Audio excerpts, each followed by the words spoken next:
Hi there, knife people, hello lady and gentlemen. Tonight is going to be a little bit of a slower moving video, more of a do-it-yourself type setup. It is in response to some of my viewers' requests to show how I work lanyards on the knives. Not exactly a clickbaity topic, and because it's not a clickbaity topic, I'll take my time. I think only like the hardest core subscribers and followers will watch this video. So I'll tell you, I'll pull the veil of me. My name is Evan, and uh, I want to explain what I am and who I am, starting with why do I say lady and gentleman. So, no, it is not because it is not my first language. I know singular versus plural. It is because as an engineer, I have a knowledge of statistics. And looking at my channel's statistics, I realize that no more than one woman can possibly watch my videos at a single point in time in order for me to get such dismal numbers in a female viewership. Or maybe it's the hobby, but whatever the reason is, one at a time. And of course, I need to say that I do have the one love in my life. And I'm addressing her as well when I say lady. I don't like using the word fiance because it's a French word and it doesn't fully describe a truly American relationship. So I call her my betrothed. And in my native tongue, Russian, Ukrainian, it's nevesta. So my nevesta is watching when she can. She is a frontline hospital health professional. So she doesn't have a lot of free time to chill out and watch and listen to my rumblings all the time. All right, so let's get into the video. Long preamble here, but because I don't expect more than like 600 views over the lifespan of this video, I think it's okay. Just wanted you to know who I am a little more than you have till now. Why do knives sometimes come with lanyards? On our smaller knives, it's an extension of the grip, especially for larger hands. Not every manufacturer, though, makes lanyards practical. Benchmade Immunity is an example of that. So let's carefully remove theirs so that we can attach our own. Let's grab about 15 inches of your favorite cordage and bend it at around 6 inches. We're going to make one in Chris Reeves style. You will also need some kind of string. In this case, I'm using dental floss. And it is because I'm planning to reuse the bit provided with the immunity, and floss will help me feed it through the hole. I'll loop them together as you can see here, and then pinch the ends on the floss together. That's why I like floss. It's kind of sticky, which makes it very easy to feed it through the bit. I give it a nice tug, and here you go. The bead, not bid, bead is positioned 2 inches from the looped end, and now I'm going to create another loop on the opposite side of the bead. I end up with 3 cords in my right hand pinched together, and now I'm going to throw the loose end that's near the bead over and kind of around and across itself. Don't worry, I'll show you in a few minutes with a brighter cordage. You'll be able to see a little better. And I continue to wrap it around the 2 legs of cordage. What we're making here is actually called slip knot or hangman's noose. And, in some societies it was illegal to teach this knot to children. Mostly for safety reasons, but also because of its historical connotation. So, continue to wrap it around. We're making maybe 5-6 turns. You can do more or less. I don't recommend fewer than 3.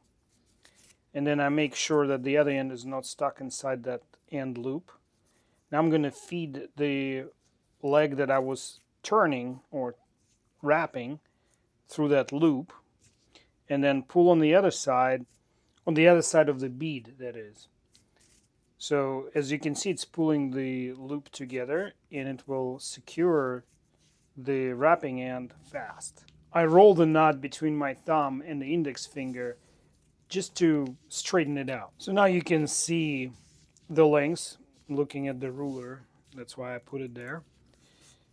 This is what it will look like when you're done with this stage. Next, we're going to attach this to the knife. But before we do, I'm tying the knot on the pulling leg of the cord so I don't get it confused with the other one.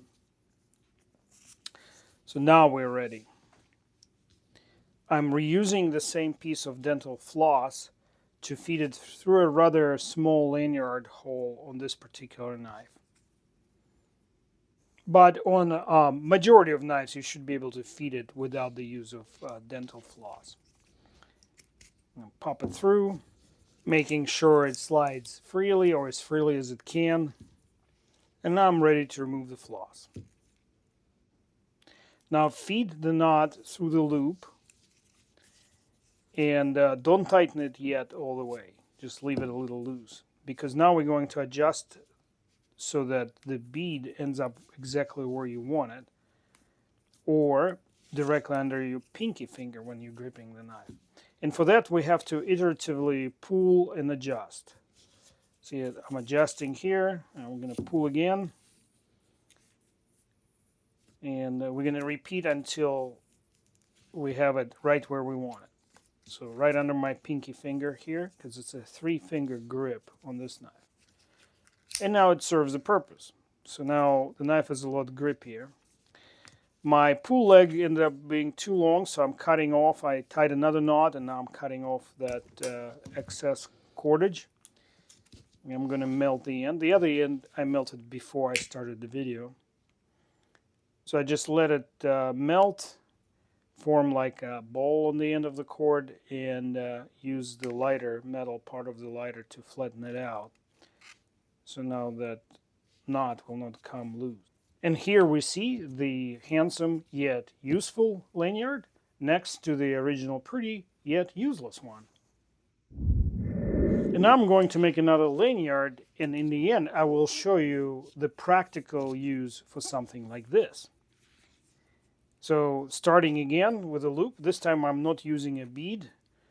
I'm just making the 3-leg wrap here, and I throw this end over and across the 2 and across and over itself and start wrapping. Making sure that first wrap is pretty snug. It doesn't have to be crazy tight. It tightens up a little bit later, but it can't be loose either.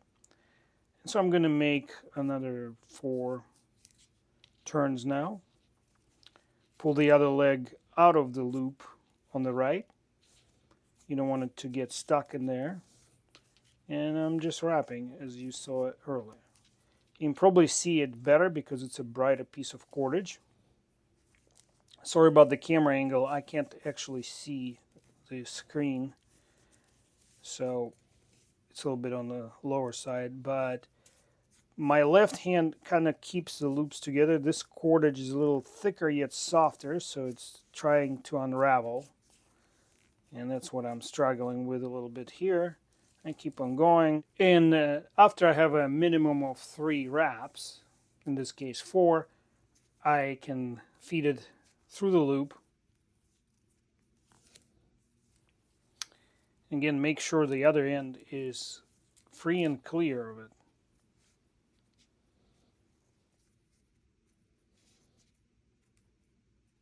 As before, we pulling the loop in, securing one of the legs. Making sure that the knot stays nice and tight. And before we put it on the knife, we need to make sure it stayed tight, it looks good, and so forth. And while I'm doing it, I'd like to take an opportunity to thank everyone who comments, likes, subscribes, and shares, especially shares the links, because that sets algorithm in the mode where it promotes the video to viewers with a similar viewing profiles as yours. And that really helps the channel. This is probably one of the most useful knots out there. Here's why. Once the knot slips and tightens, it's not that easy to break it loose. And you can use it as a hitch knot in a lot of situations.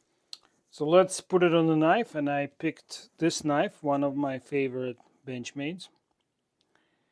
And the reason I also picked it is because the knife is forest green and FDE colors. And if you dropped it in the woods somewhere in the foliage, good luck finding it.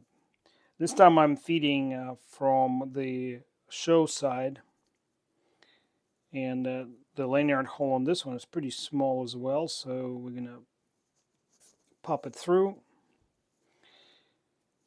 I should probably close the blade. Okay, feed the knot through the loop and then tighten it. Depending on how large or small the lanyard hole is, this operation may be more or less difficult.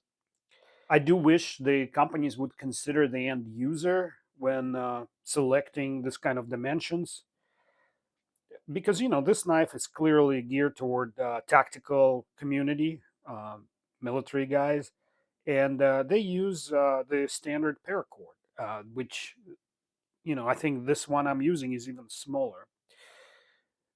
On a knife this size, there's no need to have a pinky finger support, so I leave the loop or the knot farther out. So what you're looking at is pretty much where the lanyard ended up, or the knot on the lanyard ended up positioned after I installed it.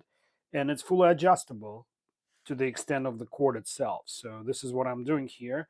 I'm going to find the pull leg, but on the loop side, and start pulling it in. It increases its length on the other side of the loop, but now I have to adjust the entire attachment knot here in order to hitch it in a proper space. And again, I'm struggling a little bit with that hole. I understand the need for scaling down, but yeah. Well, question number one is, why lanyard? I'll start by saying that it's traditional. It's part of cultures anywhere east of the east coast of the United States, through Europe, Asia, and Far East. But if tradition is not good enough reason for you, my viewers, here's one that is practical. It helps you secure the handle in your grip. And while this was a quick thumb sort of attachment, I'll get into the reason why we need it in a minute. You can also do this without increasing overall length of your lanyard.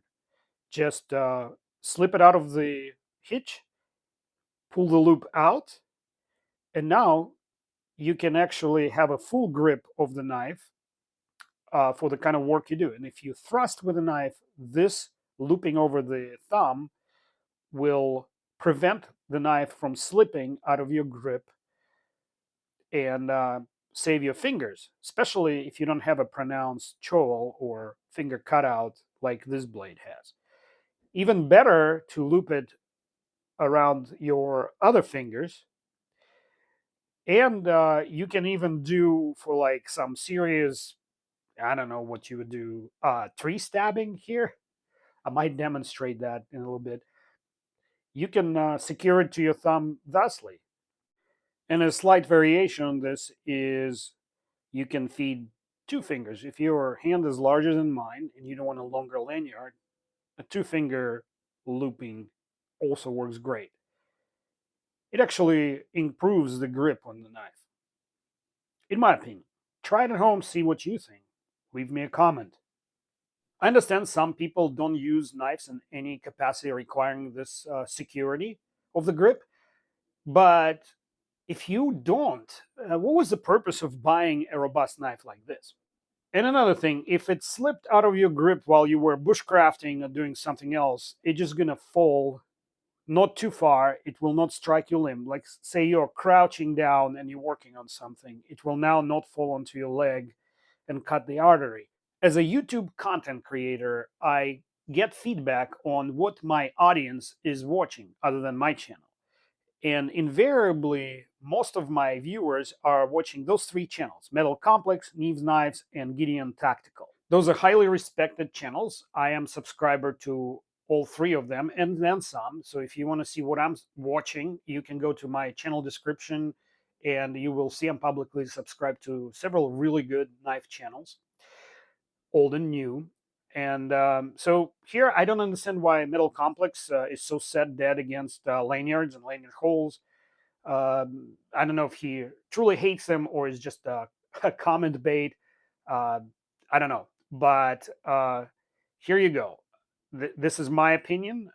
You don't have to agree with it, and if you disagree, do write a comment. That really helps me understand where the community is on this topic or the other. For now, I'm wrapping up. My last question to you is: what do you think about lanyards in general and their application on the knives you saw in this video in particular? Don't forget to hit the like button on the way out. Thanks a lot.